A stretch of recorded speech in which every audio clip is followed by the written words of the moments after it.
Hey, this is Damon Garcia, and you're listening to Everyone is Talking About God, and we're in the middle of this series talking about God after sovereignty. And today we're talking with John Caputo.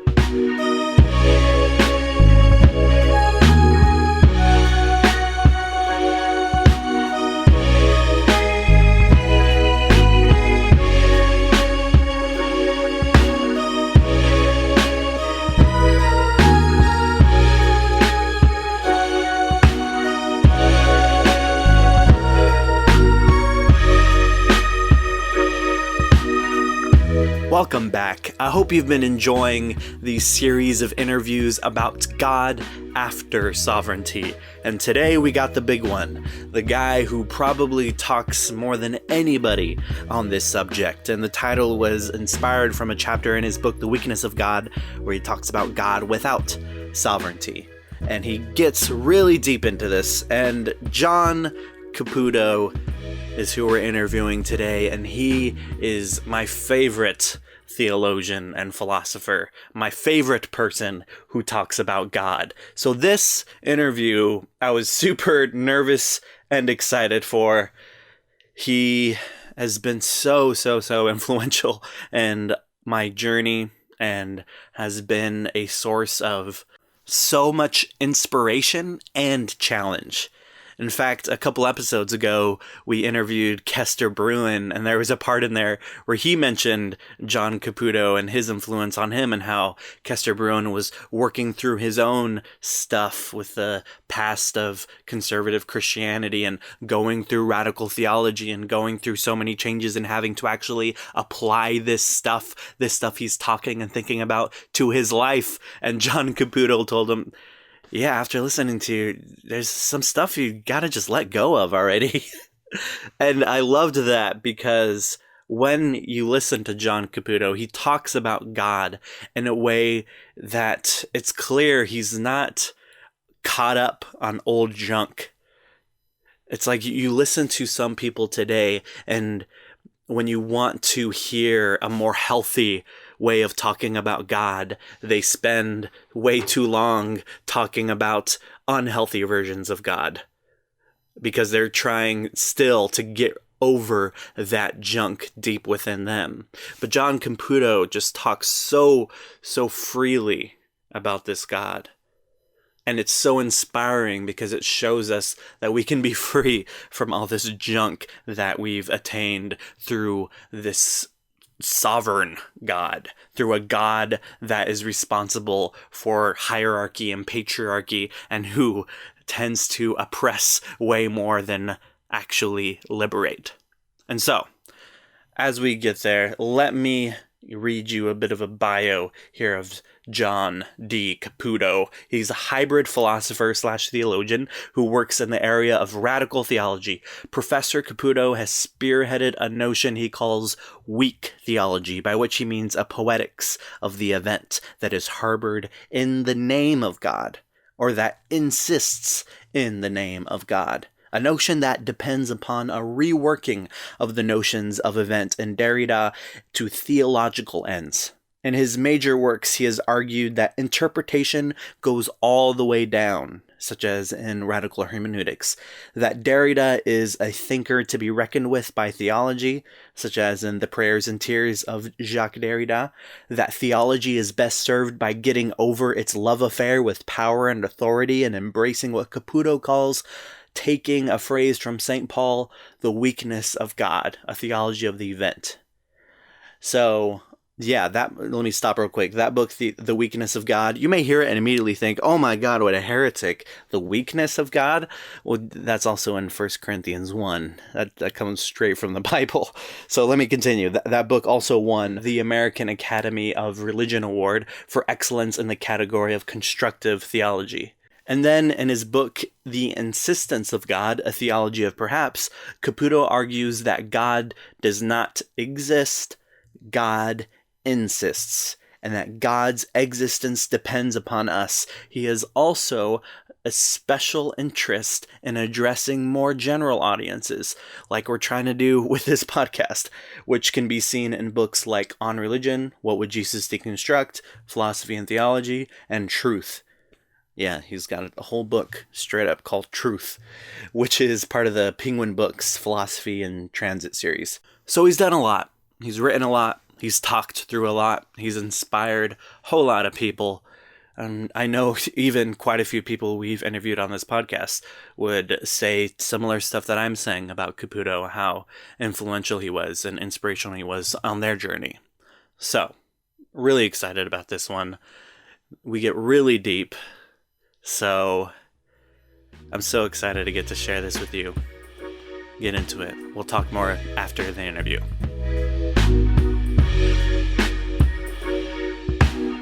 Okay, hello everyone. We're here with Dr. John Caputo, and my voice is a little weird because I'm sick, but I wouldn't miss this for the world because, John, you are literally my favorite theologian, so I'm really excited for this. You're in trouble if that's the case. Yes, yeah, and I feel like... You must be a heretic. Definitely. In a way, your work has haunted me and almost as much as God has haunted you. And so I want to talk about that and talk about just different ways of understanding God. But first, I want to tell you one of my favorite quotes from you is from an old interview where you were asked about the distinction between theism and atheism, because so many people feel comfortable just calling themselves an atheist, and other people feel comfortable just calling themselves a theist. I believe in God all the time. And you had said, I just think the theism-atheism distinction is lame. And I love that quote because I'm not sure if you meant lame in its original meaning of feeble and unable to walk, or the modern, which is totally uncool.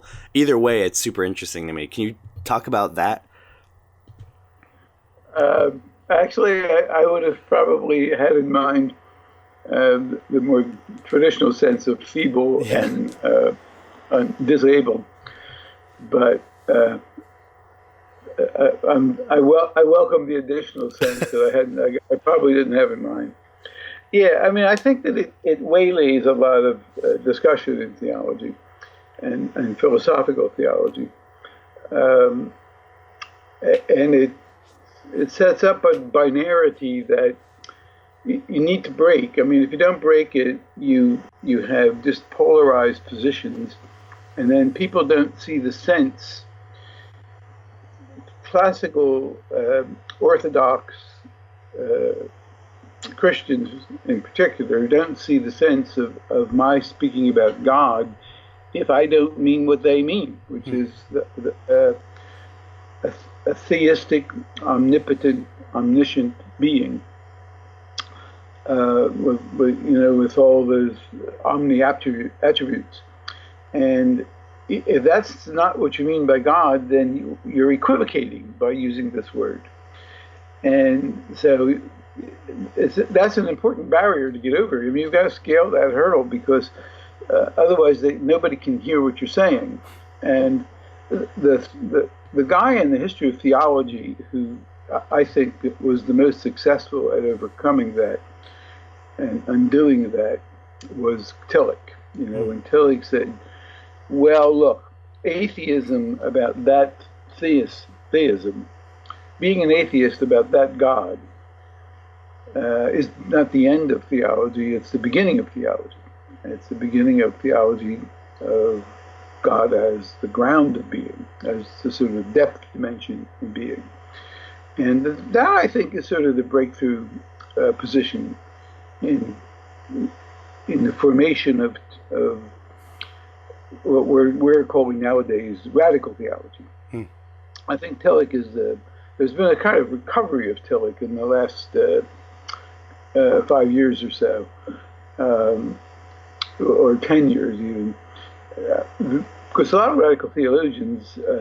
I at one point when I was teaching in Syracuse said to myself, I was listening to myself talk, and I said, I'm beginning to sound like Tillich. I started to remember things that I had read back in the 60s when I was a graduate student by Tillich. And I realized that we in many ways, we've recovered an important part of Tillich's view, which is that you can't it doesn't work anymore to think about God. Well, I mean, it works for a lot of people, but I think that for those of us who are sort of pushing the envelope, it doesn't work to think about God as a super being in the sky. The big guy in the sky is the way Catherine Keller calls him. That I just think is a mythological way to think about God. It thinks about God as a super agent. And the first step in radical theology is to be an atheist about that God, but then not to give up on the name of God or what's going on in the name of God, and to think about God otherwise. Yeah.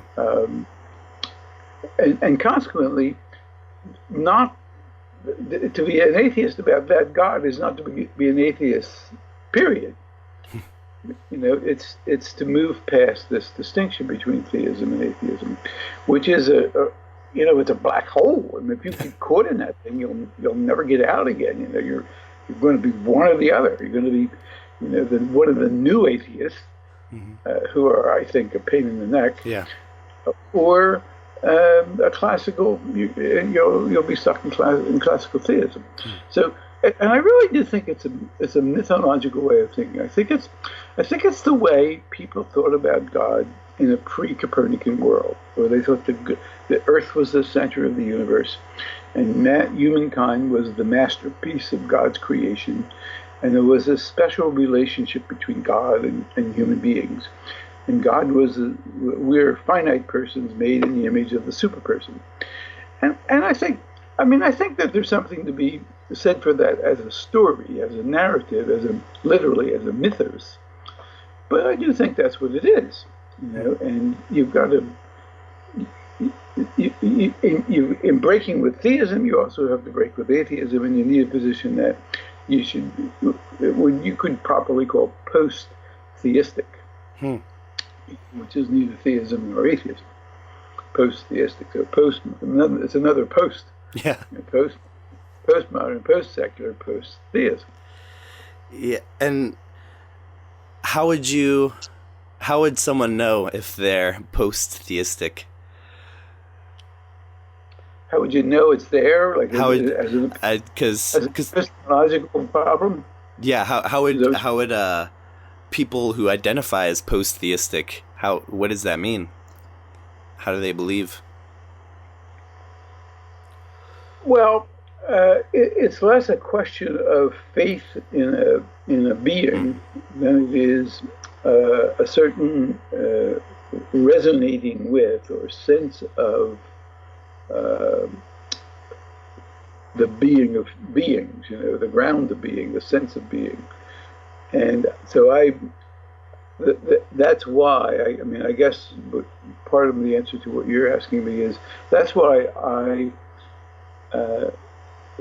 in a strict sense, don't want to say that what I do is theology. If I do call it theology, I call it radical theology. But I actually prefer the term theopoetics, because I don't think it's a matter of a logic in which we form concepts and propositions and arguments about a being. Nor do I think it's a matter of having faith in some supernatural thing. So what I do think is that it is a certain kind of hermeneutic interpretation of our experience. There's a sense of the depth of things, which I think is given to a certain kind of sensibility. So it's not so much a question of how you know, but how you become sensitive to this dimension.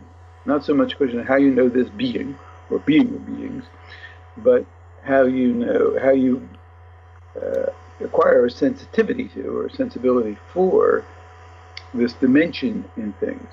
So it's closely related to the aesthetic, or I'd rather say, instead of aesthetic, the poetic. It's a certain poetics about God. Yeah. Now, in the case of Tillich, it would have been much stronger than that. I like to call my position weak theology. Tillich was not a weak theologian in that sense, because Tillich came out of German idealism, and so he thought there was a philosophical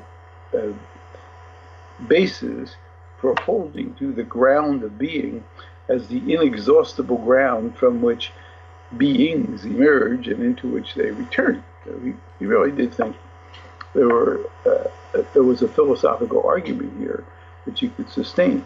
Now, I don't. I mean, I just don't think that you can make arguments like that stick. I think that that's what Heidegger called Octave Theology. And you get Octave Theology whether your position is theistic or panentheistic. They're both Octave Theologies if you think you've got a philosophical argument that sustains that view. I don't. I don't think there is an argument, philosophical or not, or theological. Nor do I think it's a matter of faith. I think it's a matter of a sense of being, a sense of what's going on in experience, and it requires a certain sensibility rather than a set of arguments. So what happens? Here's another way to put it. When you've got arguments, you're trying to out-argue one another. When you're talking about a theopoetics, you're not trying to out-argue somebody. You're trying to out-narrate them. You know? So I think that this tells a better story about our experience than either classical theism or some kind of hard-boiled atheism. Right. And it tells a better story. It's a better narrative. And it seems like the Bible and several other ancient religious texts were written with that goal of who can tell the better story, not the better logic. It seemed like there was, like when I read the Bible, it seems like the entire thing is theopoetics, not theology. I think so. I think that's quite right. And if you understand that, you keep out of a lot of trouble. You know, it's when you don't understand that, when you think that the Bible is like the New York Times giving you a report on what's going on, you know, on the news. It's not a journalistic report. Right. The original authors of the book of Genesis were not speculative cosmologists. Mm-hmm. They were not moral theologians. They were storytellers. Mm-hmm. And they told a kind of mean story, too. I mean, their God was a tough hombre. I mean, you did not want to mess with him. Right. And but they were storytellers, and they were telling the story of the founding of the people of God, and the people of Israel, and they were letting you know that he was nobody to fool with. Mm-hmm. But they weren't cosmologists telling us about the origin of the universe. They weren't biologists telling us about the origin of the human species. They were not historians recording ancient history. They were storytellers. Yeah. Much more like a novelist today. They were more like a novelist or a dramatist or a poet than they were like scientists or journalists. Definitely. And it seems like you and others who are talking about a God without all this sovereign language aren't exactly saying we've always thought of God as sovereign and now we're stopping. But it seems like there was at least a period of time where God wasn't thought of as like this almighty, all-powerful, sovereign king.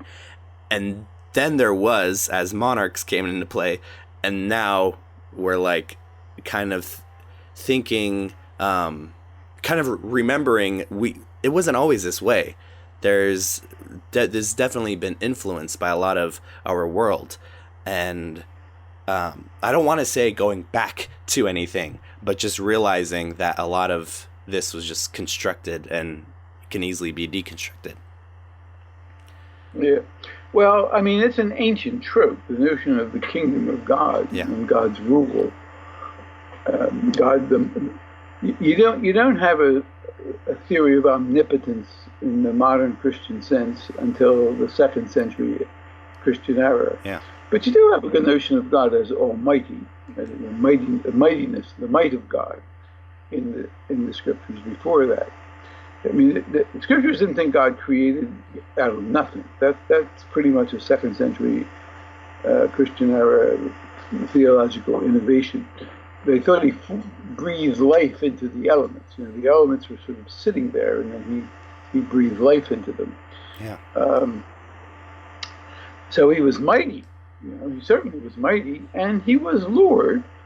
And in the New Testament, there's the battle between the kingdom of the powers and the principalities and the power of God, the kingdom of God. So, I mean, the trope is there. I don't think that you want to say the trope isn't biblical. But I think it's not. I wouldn't say the trope isn't biblical. I would say the trope is a trope. You know, it's a figure of a storyteller. Yeah. Telling us there is something mighty about God, but it's not that. You know, it's not that he has a host of angels and he could swarm down upon his enemies and level them, or that he can part the sea and kill all the Egyptians, and that he can do all these. Or in the Book of Revelation, you know, he's a fierce figure too. I think something's being said there, but I don't think that there's. I think they're tropes. You know, I think there's a power in the figure of Jesus in the Gospels, which is the power, or what I like to call the power of powerlessness, and it's the power of forgiving his enemies. In classical theology, Jesus was hanging on the cross, and he could have come down any time he wanted. You know, all he had to do was blink his eyes, and those Roman soldiers would have been smashed against the stones, and the heavens would have erupted, and the angels would have come down, and he could have done all that. But he chose not to, right? Because this was a lesson in exercise in obedience to the will of the Father. Well, see, I think that's a story. Where's the power in Jesus? The real power of Jesus for me on the cross is when he forgives in the story, because I mean there was nobody there who could read and write who witnessed that event. Yeah. So what you got are stories. It's the story of him forgiving his executioners. You know, that's the most powerful thing of all. That's a genuine power. It's not the power of a sovereign lord or of a mighty ruler. It's the power of the power of forgiveness is a powerless power. There's a majesty and glory there, which is not the glory of war, but the glory of peace. It's the power of peace, power of forgiveness. So I don't want to say, you don't want to say. I mean, I had a tendency to do this when I wrote The Weakness of God. You don't want to excommunicate the word power, right? You don't want to say this is a bad word. We're not going to use it anymore. You want to say, well, look, there's power and there's power. There's a kind of fierce power and violent. There's the power of violence, and then there's the power of nonviolence. And what I mean by the weakness of God is the power of nonviolence. So you see it in someone like Gandhi or Martin Luther King. When it takes all the courage that anybody could muster to not take up arms, but to march through the streets of Selma, Alabama, unarmed and making yourself vulnerable to violence in the name of peace and justice and equality. Now that takes a very great deal of power, but it's not the power of an army.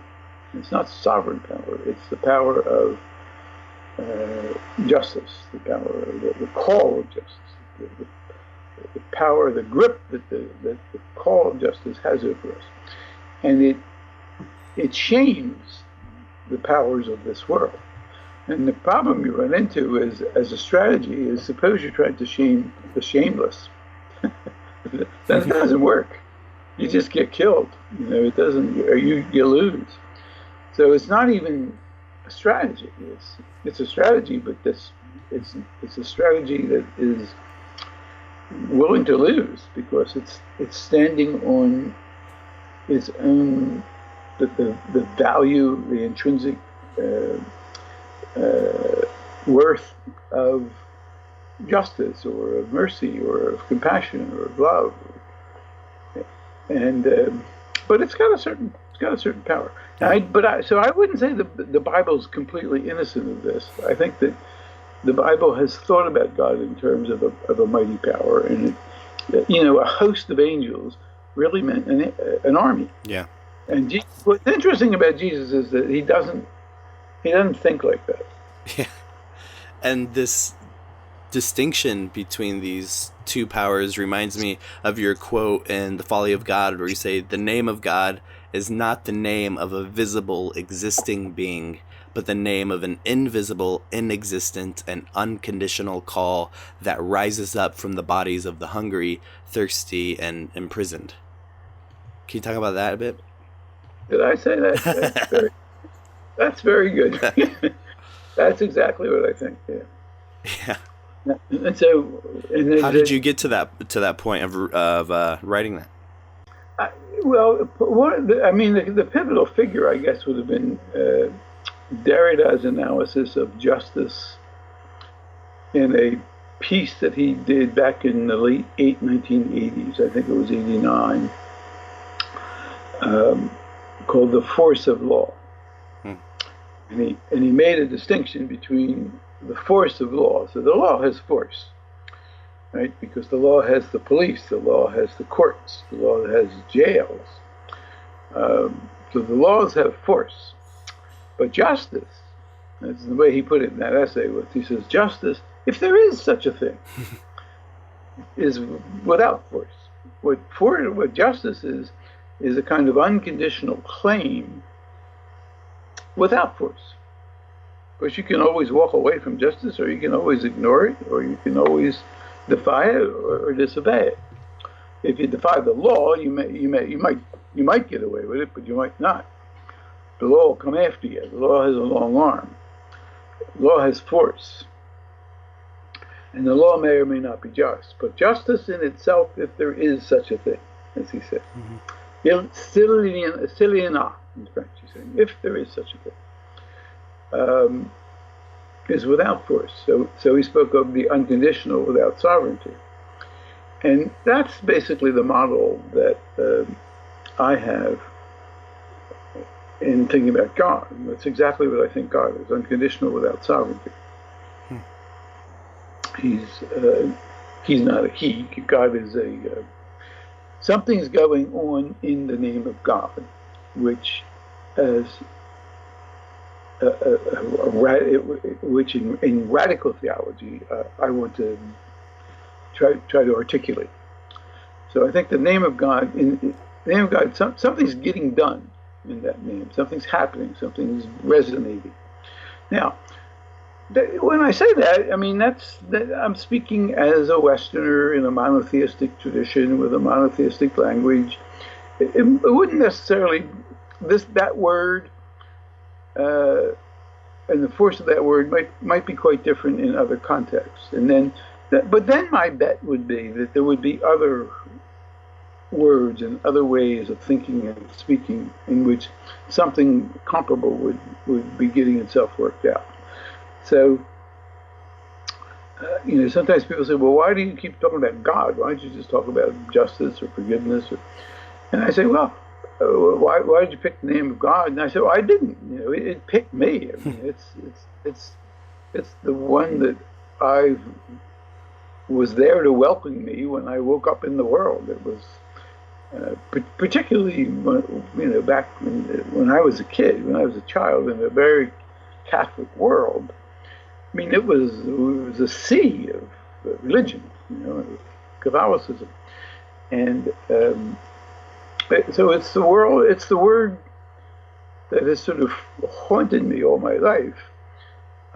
which I find myself coming back to again and again, trying to articulate it, trying to do a hermeneutic interpretation of it. And Derrida was the key, I think, to getting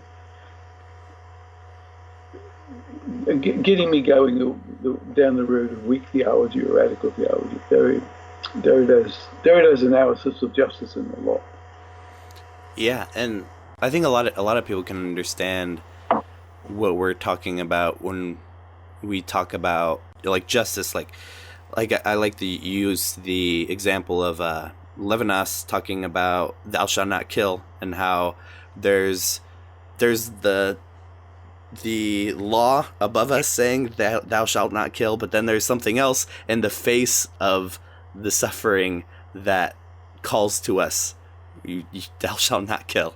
And that's kind of what we're talking about when we talk about God, is that kind of call, not an almighty force telling us you better not, but rather something that calls upon us from the weak and the suffering. And that speaks to me a lot, because that voice, as you've also said, I can't get away from. The almighty voice that tells me you should or you shouldn't, I spent many years praying to and trying to hear and couldn't hear a thing, and just led to depression and anger and stress.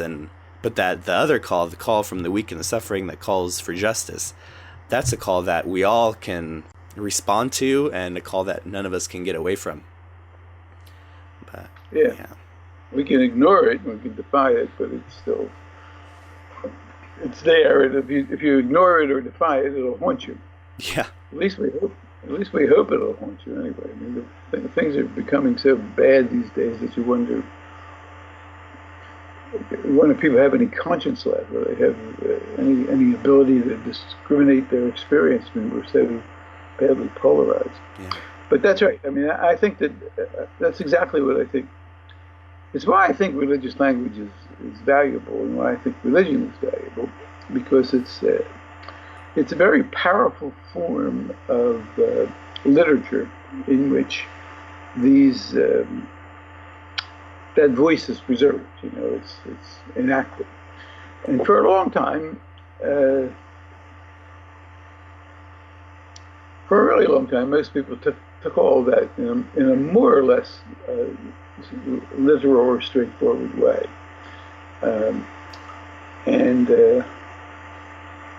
I mean, I grew up in a tradition where, in the Catholic tradition, where there was a very strong philosophical and metaphysical basis for things. So when you started studying Catholic theology, you started studying Catholic philosophy. And every time I asked my teachers a question in theology, they'd say, well, you have to look in philosophy.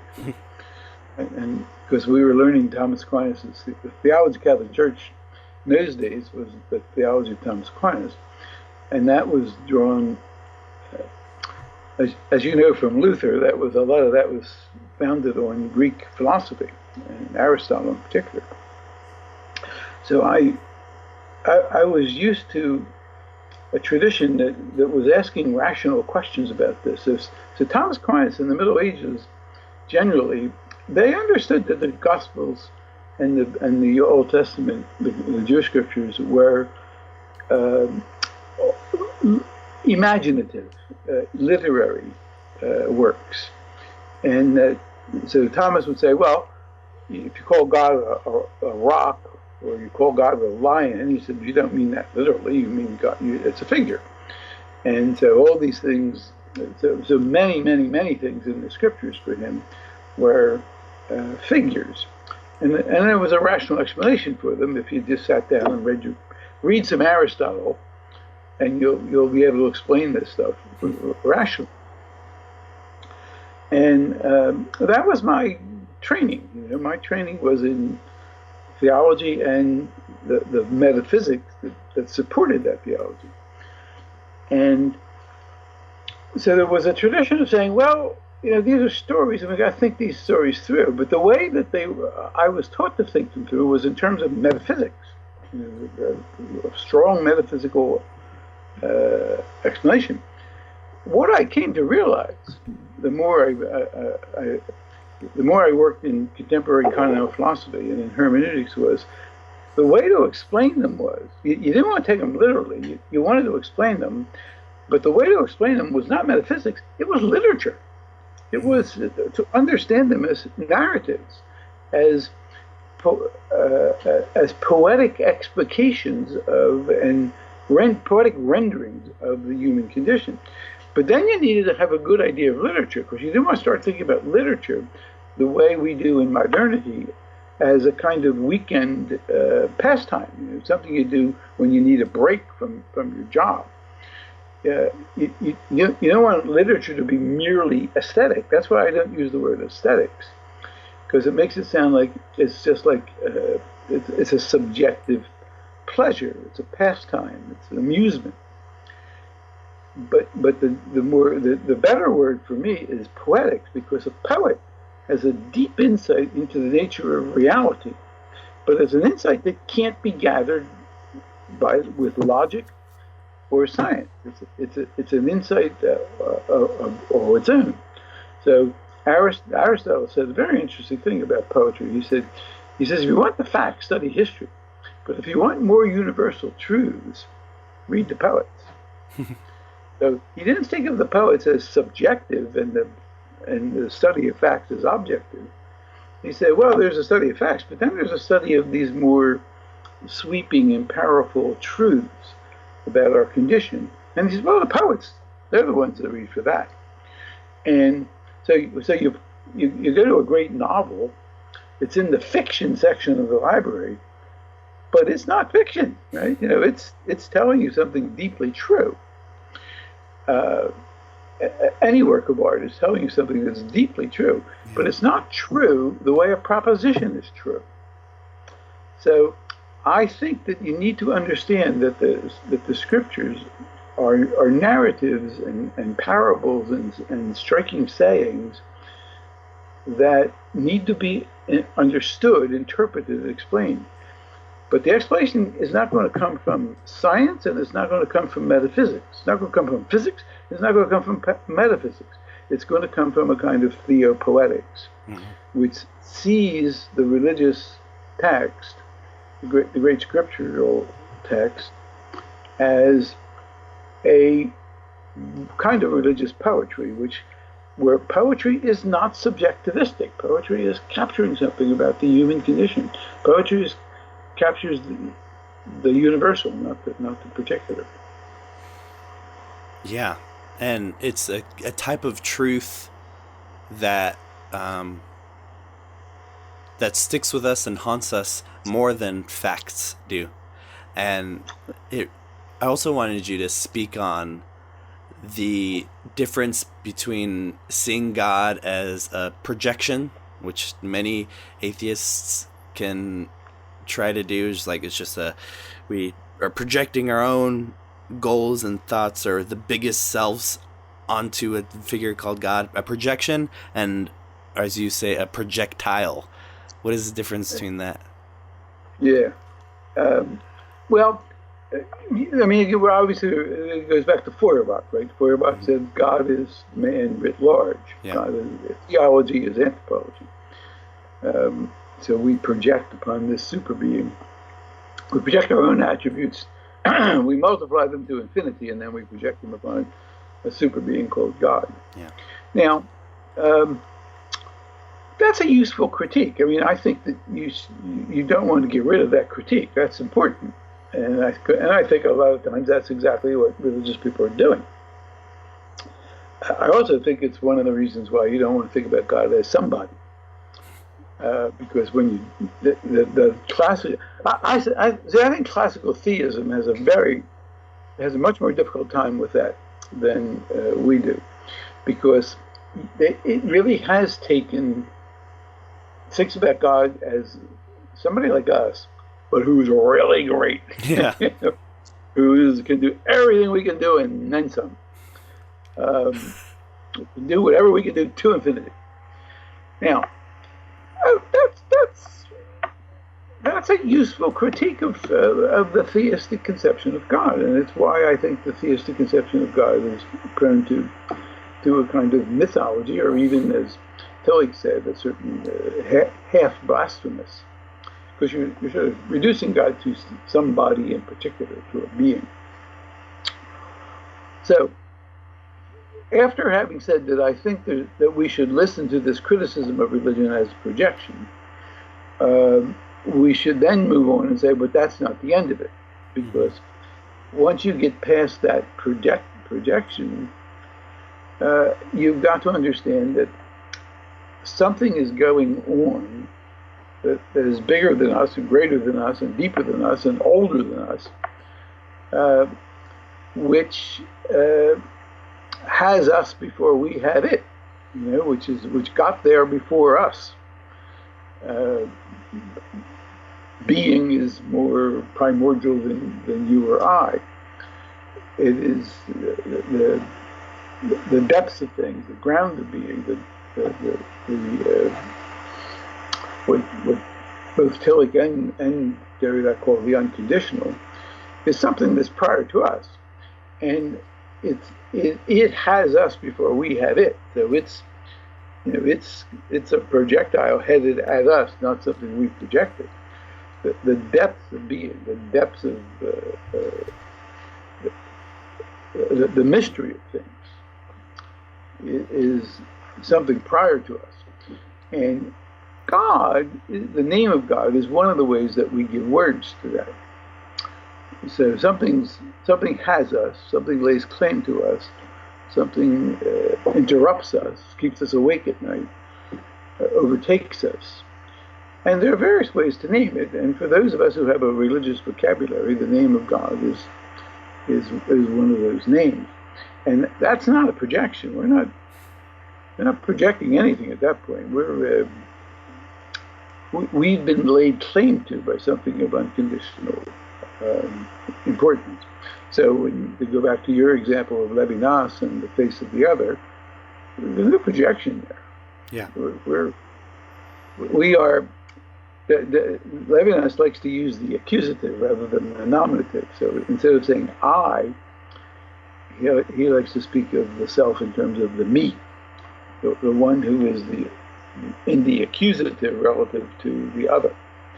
So in French, when we use the expression, when we say here I am in English, that's in the nominative, I am here. But in French, you say me voici, see me here, literally, see me here.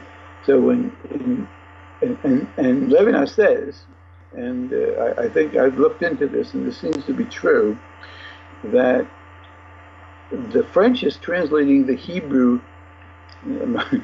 My Hebrew is not so good. It's I think Hineni, Hineni. So when God says Abraham, and Abraham says Hineni, here I am. Evidently, as I understand it, he's using an accusative expression like Levinas. See me here. I'm here in the accusative. So something comes at me. It's not that I in the nominative project, but that the me in the accusative is seized, laid claim to. And we are made responsible. We have to respond. And now you can sort of use the old etymology of religion, where the RE means going back at or coming back to. You can think of religion as responsibility, responding to something that's coming at me under the name of God or the universe or being or justice, all things that precede us and will and exceed us. So I would want to move on from Feuerbach. I wouldn't kick Feuerbach out. I just would say Feuerbach doesn't get the last word. Feuerbach is a useful criticism of projection, because you don't want to project. Yeah. I mean, there's a value in projecting ahead, imagining things ahead, but you don't want to. Projection for Feuerbach is an illusion. You don't want illusion. So Feuerbach's critique of projection is good, but that's not the end of it. That doesn't settle the question of religion. That just settles the question of a mythological conception of religion. Yeah. And I think it deals quite a blow to theism, but not to this post-theistic way of thinking, which we're engaged in. Yeah, and it immediately makes me think of prayer, and prayer to a God that is projection, which is just a greater version of ourselves. It makes sense why so many people think prayer is asking for things to be done, because it's like, I want to do that, so I'm going to ask the bigger version of myself to do that. And what would prayer look like with God understood as a projectile? And then it's more a question of it's a more meditative prayer. It's not it's not prayer that is seeking to get something, but prayer that's in which I'm trying to sort of get my ego out of the way, mm-hmm. and open myself up to the depths of being, to the depths of the real. That's so yeah. I would say meditative prayer, mm-hmm. Not a prayer that's asking, because and that sort of deconstructs itself. That kind of prayer. Yeah. You're asking for everything from winning the Super Bowl to living forever, and the value of it is that you feel like you're talking to someone. I mean, I think that's the great problem with radical theology. It's a great problem it has to deal with. Radical theology or post-theistic theology has to deal with is the last thing that classical religion and classical theology wants to give up is the idea that God's a person and that you can talk to. Now, I think that's a trope, not a reality. And I don't think that God answers prayers like that. There was a Jewish theologian at Harvard who said a really funny thing in one of his books. He says, the history of God answering our prayers and intervening on our behalf in history and making things right is so bad, you wonder why the theologians keep giving it up or keep bringing it up. Yeah. So, and I think it's a kind of mythological way of thinking about God. So then what are you doing when you're praying? I think prayer then becomes what you would call meditative prayer. It's stillness, openness, a kind of concentration upon being in the world. Like you go back to Leibniz's the great question Leibniz raised, and it's really quite a question. Why is there something rather than nothing? So trying to actually ask that question seriously. I've used it in class a million times, but most of the time I'm using it as a teacher, and I'm trying to get them to pay attention to me, and trying to get them to read the text I told them to read that night. And, but to ask that question in a quiet moment, when it suddenly just sort of wham.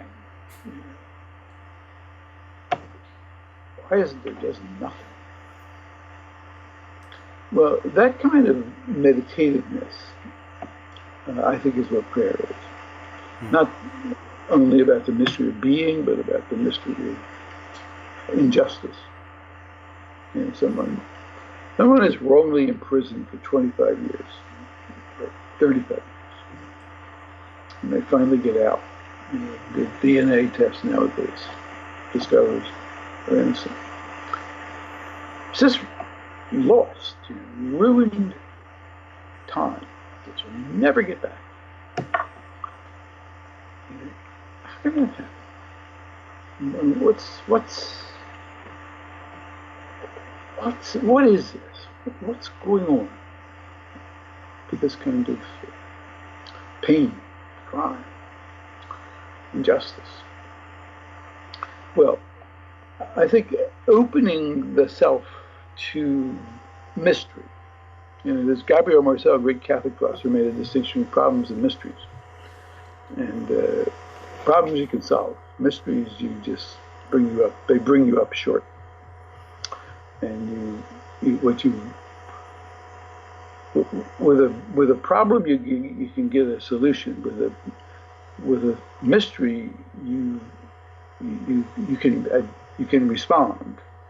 But the response has to be one of openness and a kind of confession of your own limits.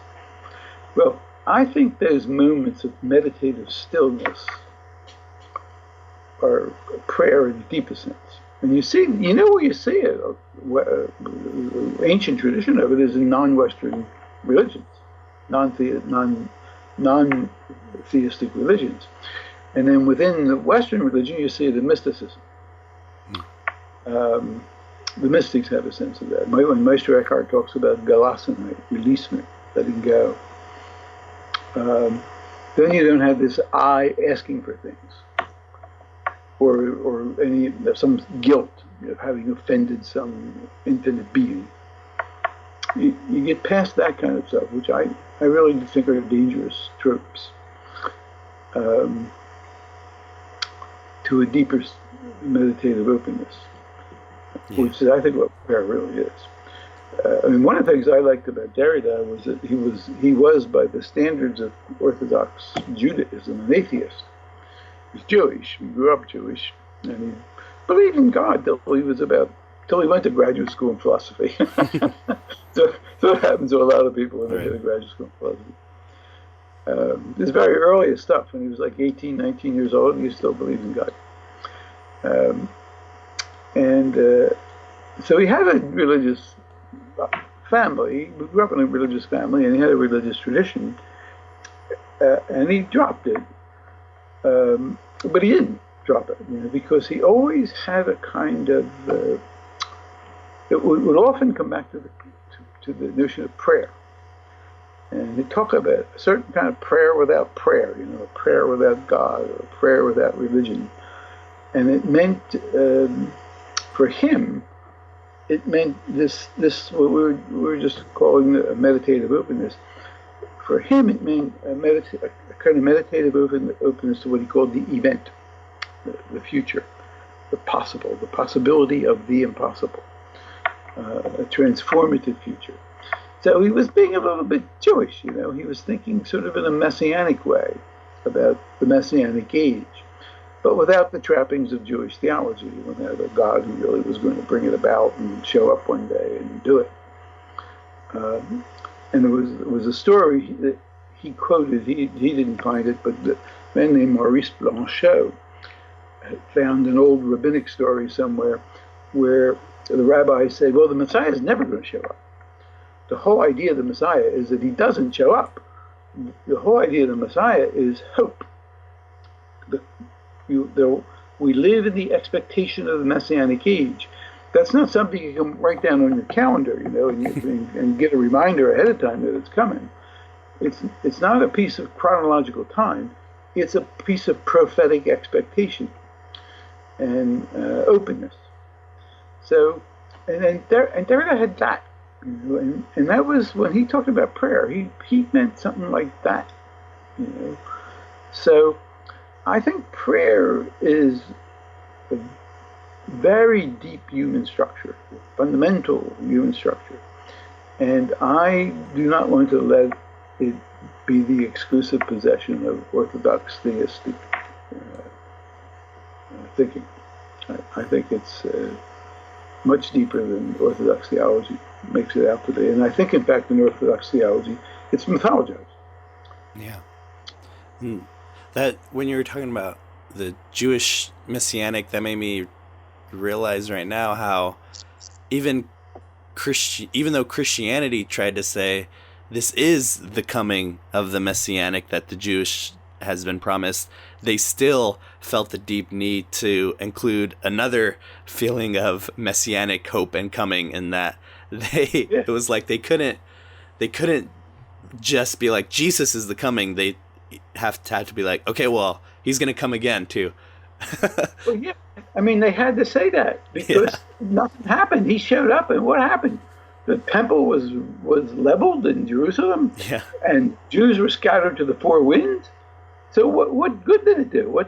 When the St. Paul's original reaction to Jesus was the one that Jews thereafter always had. He can't be the Messiah because nothing changed. Nothing. He didn't bring the Messianic age. He got crucified, and nothing changed. The world has continued in its bloody pace, right. And that's because God's not a being who does stuff like that. I mean, it's so as soon as, I mean, in the first, I don't know how long, you would have to be an historian of the first century to say, but I don't know. Certainly through the 50s, when Paul was writing his letters, they all thought he was about to show up, and Paul was rushing around Asia Minor, trying to get the word out before he returned. And then finally, 10 years, 20 years, 30 years, 40 years goes by, and he still hasn't returned.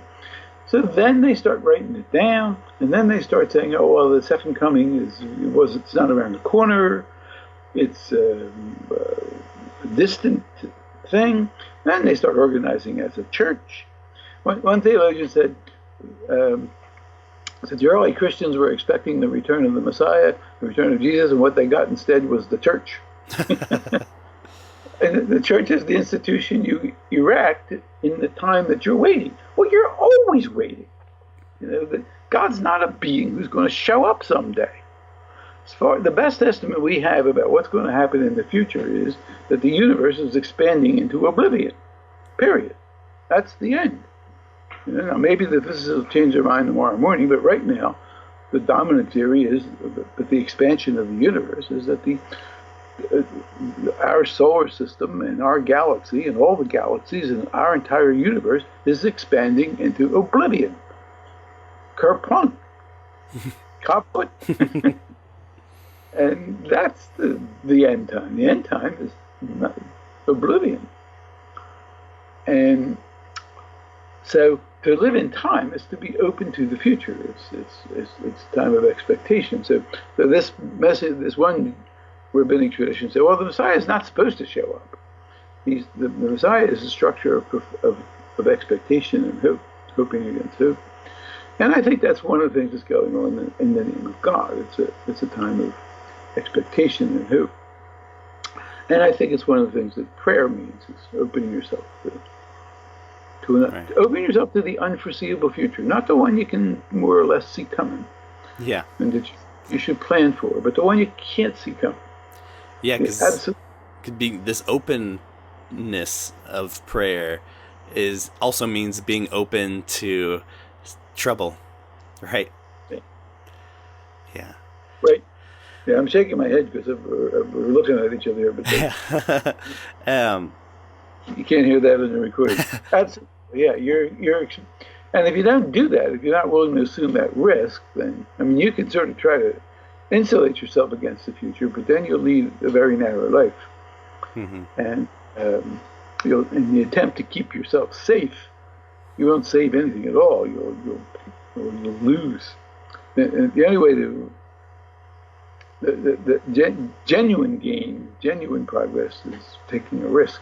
Involves taking a risk, exposing yourself to the unknowable. And I see a lot of young people these days who are leaving religious communities and feeling like they can't do it anymore with this God as supreme being or sovereign omnipotence, and yet they feel extremely spiritually hungry for something. And I think it's because they're still being called by the God that you're talking about. And do you have any advice for people who feel like they're just done with the church, they're done with religion because it felt like they're talking about a God that they clearly couldn't believe in, but they still feel something there, and they don't know what to do with it? My first line of advice to them is get on Amazon.com and order all my books. Yeah. That's my audience. I mean, they're the people that I am most interested in talking to. And I usually when I get invited to speak, it's usually to people like that. It's like I'll get invited to speak at like a very progressive church where hardly anybody believes anything anymore. But they haven't. But on the other hand, as I like to say, they don't believe nothing. It's not that they're not nihilists. They haven't given up. They just can't buy what they've been told all their lives. And so they think, well, there must be something there, but I don't know what it is. And that's exactly what I try to address. That's, the growing number of nuns, N-O-N-E-S nuns, as opposed to the Catholic nuns, is a growing number. I mean, you now have sons of nuns, and daughters. I mean, you've got second generation nuns starting to appear now. And that I consider to be sort of my ideal audience. People who want to. I'm trying to articulate a deeper sense of religion, which does not regard classical religion as nonsense, but also does not take it to be in some literal sense true. That treats it as having a depth dimension, which it can. The way I like to put it is to say that traditional religion contains something that it can't contain. It contains something that it can't keep the lid on. It contains something of unconditional import, of some unconditional value, of which it's giving a kind of symbolic version. So it's like what Tillich says about symbols are good. You need symbols. You need concrete traditions. You need stories, real stories about current space and time. But they're talking about something of unconditional value. And so the supernaturalism of religion, which thinks that some supernatural power has deposited some supernatural truth into our laps, and we call that the gift of faith. That's what you got to stop thinking of. You got to get past that and think of the religious traditions as people who pull their pants on one leg at a time, engaged in human constructions, trying to say something about the mystery of life and death, and joy and suffering, and justice and injustice. They're saying it in the form of great narratives, without, in any deep sense, knowing what is what. And then you can read that stuff, and you can listen to it. Then it makes you say, "Oh, that's what they do." Right. But what we do, we've made it into we've weaponized religion. We have constructed this God who says, "Love me, and I will reward you with rewards that you can't imagine. Love me not, and I will punish you with a punishment that you also can't imagine." Now, whatever that is, that's not love. Yeah. That's pathology. That's a pathology. And so it's no wonder that educated, sophisticated, intelligent, technologically, scientifically literate people begin to think, this is a bunch of crap. Yeah. And it's no wonder they think that, because it's been mythologized and it's been weaponized. It's been turned into a tool for the will to power of a lot of people. But so the nuns, some of the nuns really don't believe nothing. They really have given up. And I'd like them to at least give me a hearing, or give us a whole bunch of people that are working in this area, um, give it a hearing. But there's a lot of others who haven't gone that far. They haven't just given up and said, the old joke, they don't believe anything anymore. They're going to law school. Uh, a lot of them are just searching, as you put. They're searchers. Yeah. And I think that the stuff that I call religion without religion, or theopoetics, or weak theology, or radical theology, is really tailor-made to what they're looking for. And typically, as I said, they're the people that invite me to speak. But very often it's a church where not only do the people in the pews not quite believe all this stuff, but neither does the pastor. Yeah. And they're all what they believe in is their community, and what they believe in are the works of mercy that they can perform as a community. But they don't think they believe the big stories anymore. And they're the ones I like to talk to. That's my ideal audience. Me too. And they're the people, when I'm writing my books, they're the people that I'm thinking about. Me too. That's the same. I would relate with that very much. I feel like that's definitely my ideal audience. And I had quit my job as a minister at an evangelical church about a year ago because I felt like this isn't my audience anymore, but the audience we're talking about is. And it very much feel like part of the message is this moment of realizing all this is crap and I can't believe this stuff anymore is not anywhere near the end of the spiritual journey, but the beginning of one. But the beginning, mm-hmm. That's right. That's the way I like to put it. That's not the end, that's the beginning. Yes, and so thank you so much. It has been really inspiring for me, and I know a lot of people will resonate a lot with what you're saying, and I love doing this because it gets people to stretch and realize there's so many ways to talk about this stuff, and it's beautiful. Oh yeah, it's the real stuff. It's the mystery of what the philosophers like to call, Heidegger would call, the mystery of being. It really is, it is. So thank you very much, and keep up the good work. It's great that you are doing stuff like this. It's a great way to reach the audience we're talking about, and I wish you a lot of luck with it. Thank you. I appreciate it.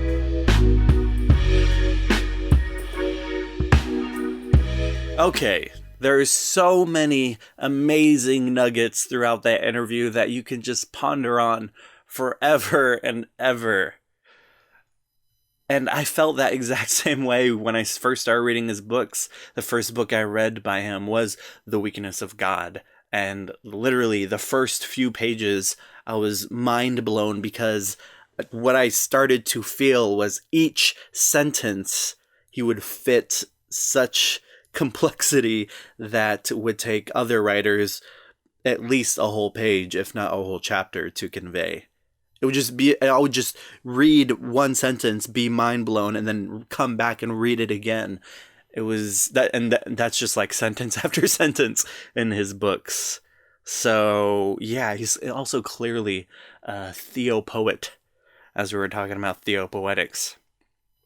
And that's also what I love about him. And there's clearly, like I said in the beginning, a type of freedom you encounter and the way he talks about this stuff that you don't often see in others. And this type of freedom is something that I'm hoping to get closer to as we talk about God, without all the baggage, without all the junk, without having to go on and on about, oh, but I don't mean that type of God, and let me tell you, people are dumb for believing in that type of... Let's just like talking about God in a way that's actually liberating, and being able to talk about God, like he was saying, as a call for justice. Not this infinitely demanding being who is trying to force people into something and punishing those who don't conform, but something that haunts us and calls to us from the face and the cries of the suffering, which actually you can see throughout the narrative of the Bible. Of course, there's also these visions of God that's also this omnipotent being, but it's not just that. It's all these visions of God throughout the Bible and throughout history that you start to realize, oh, okay, these are just humans' best attempts and constructions at explaining this powerful, deep experience that people go through as they go through life and experience this call that we call God. And even just that basic understanding of God is just a word, and we're trying to figure out what is happening within the name of God can really just set you off on a whole journey that already is way more exciting than some of the journeys you've already been on where people are trying to hand you a God that really isn't all that helpful or healthy. And so that's what I'm trying to do as we're going through this series, is show you there's so many other ways to talk about God. Not trying to get you to say, okay, guys, this is the better, best way to talk about God, but show you, hey, this thing is wide, and this thing is freeing, and all things are yours, as Paul says in 1 Corinthians 3. All things are yours. And so don't be afraid. Trust me, you have room to explore, so do it. And we're going to keep talking about theopoetics because next week is the last episode of this series, and we're interviewing my friend Tim Burnett, who hosts a podcast called Theopoetics, and he would definitely be way more of a fan of what we would call process theology rather than radical theology, which you've heard a lot about so far in this series. But process theology is also very famous for talking about God without these concepts of sovereignty or all these omni doctrines, omnipotence, omniscience, whatever. And yeah, I'm super excited about that interview. Actually, Kayla will be back because we recorded this a long time ago, last year. And like I said, I've been releasing all these episodes that we recorded before the hiatus, and so this was when Kayla was still a part of the podcast and we interviewed him together. So I'm super glad that I can finally release these episodes. The next one will actually be the last of the old interviews before the hiatus, so that's also why I'm super glad to get these out. So yeah, thank you for listening. Let me know what you've been thinking about this series so far. Let me know all of these ways that these people have blown your minds, and all of these ways maybe they made you feel a little uneasy and scared, and even the ways that this stuff is kind of freeing you up a bit, which I'm hoping it is. Let us know. Hit us up at Gotta Talk Pod on Instagram and Twitter, or hit me up at whoisdamon on Instagram and Twitter. So I'll see you later. Next week's the last one, and then we'll move on to a new topic. All right, see you later.